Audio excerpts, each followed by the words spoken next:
প্রকৃতিতে শীত নামলেই নেছারাবাদ উপজেলার অলঙ্কারকাঠি গ্রামে ঘন কুয়াশা ভরে শুরু হয় এক ভিন্ন কর্মচাঞ্চল্য। সন্ধ্যা নদী তীরবর্তী এই উপজেলায় গড়ে উঠেছে অসংখ্য ছোট বড় নার্সারি। বিশেষ করে সড়ককাঠি বরিশাল সড়কের অলঙ্কারকাঠি গ্রামে সড়কের দুই পাশে নার্সারি যেন নজর কাড়ে সবার। শীত মৌসুমকে ঘিরে এসব নার্সারিতে শুরু হয়েছে ফুলের চারা উৎপাদনের ব্যাপক প্রস্তুতি। উপজেলা কৃষি অফিস ও ব্যবসায়ীদের আশা, চলতি মৌসুমে এসব নার্সারি থেকে বিক্রি 2 কোটি টাকারও বেশি ছাড়াতে পারে। নার্সারিগুলোর শাখায় শাখায় ইতোমধ্যেই ফুটতে শুরু করেছে বাহারি ফুল। আর কিছুদিনের মধ্যেই নানা রঙের ফুলে ঢেকে যাবে মাঠ। দেখলে মনে হবে যেন ফুলের গালিচা। এই ফুল ও চারা উৎপাদনকে কেন্দ্র করে স্থানীয় উদ্যোক্তারা গড়ে তুলেছেন এক নীরব অর্থনৈতিক বিপ্লব। উদ্যোক্তাদের পাশাপাশি সৃষ্টি হয়েছে দরিদ্র নারী পুরুষের টেকসই কর্মসংস্থান। ফুলের স্বর্গরাজ্য মূলত এখানে প্রায় 2000-এর উপরে নার্সারি আছে এবং এর সাথে মানুষ জড়িত আছে। প্রায় 2 লাখ মানুষের কর্মসংস্থানের সাথে জড়িত প্রত্যক্ষ এবং পরোক্ষভাবে।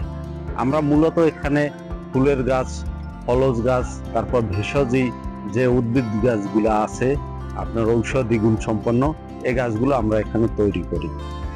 এবং এখন দেখতেছেন যে উইন্টার সিজন, শীতের সিজন, দেখা গেছে যে বিভিন্ন প্রকার ফুলের কালেকশন আছে। এর মধ্যে গাঁদা, গোলাপ, জিনিয়া, পিটুনিয়া, বারবিনা, পাঞ্চটিয়া, বিভিন্ন প্রকার ফুলের সমারোহ পাচ্ছেন।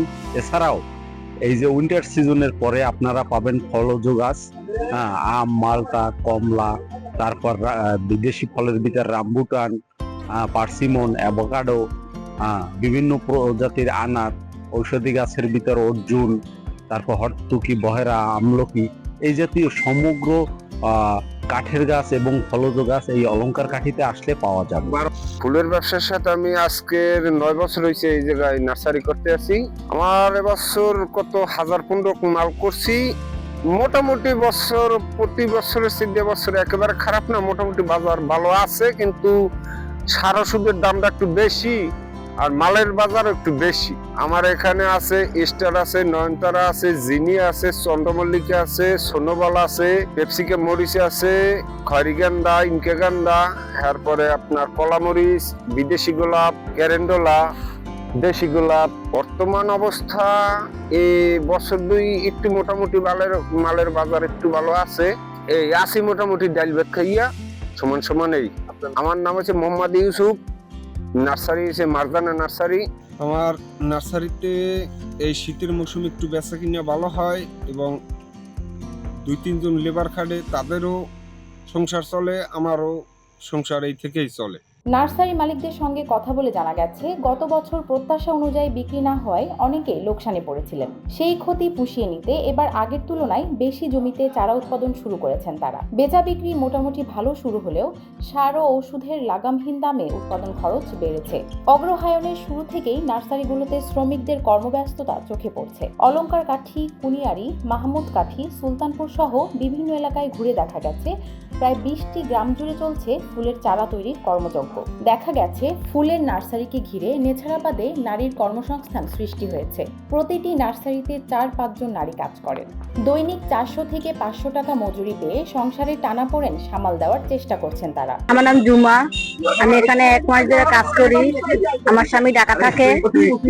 অনেক মেয়েরাই কাজ করে, সেই মানে যাদের মা নাই বাপ নাই ছাড়া সবাই চাকরি করে। নেছারাবাদ উপজেলা কৃষি অফিসের তথ্য মতে চলতি মৌসুমে প্রায় 1 কোটি ফুলের চারা বিক্রির সম্ভাবনা রয়েছে, যার সম্ভাব্য বাজার মূল্য 3 কোটি টাকারও বেশি।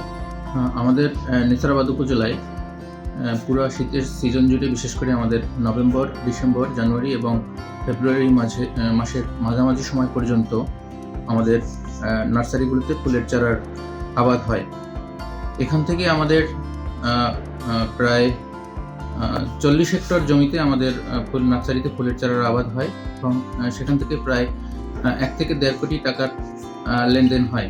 তো আমাদের উপজেলা কৃষি অফিস থেকে আমরা সার্বক্ষণিক আমরা ফুল চাষিদের পাশে থেকে এবং নার্সারির পাশে থেকে তাদের সার্বিক পরামর্শ দিচ্ছি এবং তাদের যে কোনো সমস্যায় আমরা তাদের পাশে থেকে পরামর্শ দিচ্ছি। আমাদের নার্সারিগুলোতে সারা বছরে প্রায় 7 থেকে 8 হাজার লোক হয়, কিন্তু আমাদের এই ফুলের সময়টায় ওখানে প্রায় 3 থেকে 4 হাজার লোকের ওইখানে থেকে কর্মসংস্থান হয় এবং তারা সেখান থেকে তাদের কর্মসংস্থানের ব্যবস্থা করে থাকে। সারা নেসারাবাদে আমাদের প্রায় 2000-এর মতো ছোট বড় নার্সারি রয়েছে। ফুলের চারা উৎপাদনের এই ধারাবাহিকতা অব্যাহত থাকলে নেছারাবাদের নদী তীরবর্তী গ্রামগুলো আগামী দিনে দেশের অন্যতম গুরুত্বপূর্ণ ফুল উৎপাদন কেন্দ্রে পরিণত হবে, এমনটাই মনে করছেন সংশ্লিষ্টরা।